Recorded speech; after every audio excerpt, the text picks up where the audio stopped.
The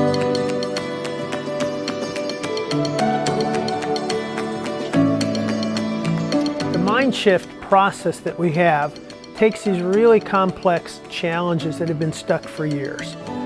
This summit was designed to take us to the front lines where teachers experience day-to-day stress, sometimes even trauma.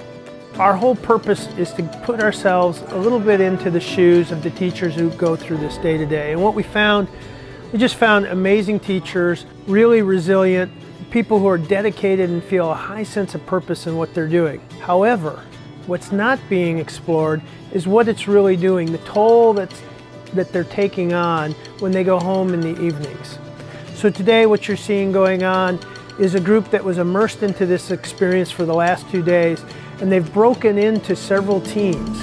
One team is looking at the challenge of how do you turn around a really toxic area, high crime, high poverty, high trauma, and how do you come in from a storytelling standpoint and help a community think imaginatively, shift their story, and the story helps compel them into a new future. We've also got a team that's working on ecosystems. Now these are not physical ecosystems, these are social ecosystems.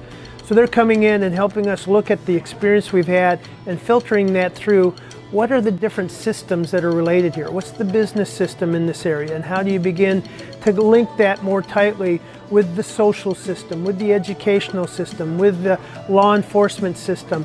How do you link these together and begin to shift how you move from interventions, multiple interventions, into something that's a healthy ecosystem?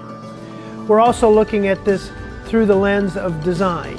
If architects and designers came into the same kind of situation, how would they approach it through their process? How would they help a community reimagine what they could build here? Not build just in a facility, but the facility is a representation of aspirations and values, and how do you use that to shift an area that's stuck and has been stuck and move that forward? So a fourth group is working on the teacher side of the conversation.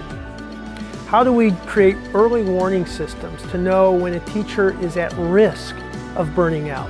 Typically, teachers care so much that they don't put themselves first. They don't say that I'm struggling. You don't know it until it's too late. So one of the teams is now working on not only assessment tools that we might be able to use, but just day-to-day observational skills that administrators and other teachers might have. How to reconnect teachers to one another, to each other, to create communities, to re-village a school. So this has been a really full 2 days that we've had here in Los Angeles. And what we expect to see is that the project will take us deeper and deeper into understanding how can we help teachers create safe, thriving learning classrooms. How can we help principals create schools that are connected and vital and not drained and not having high burnout? And use the information and learning we have to re-examine the whole conversation about engagement and look at it through the lens of battle fatigue, caregivers who care too much, rather than looking at teachers who don't care.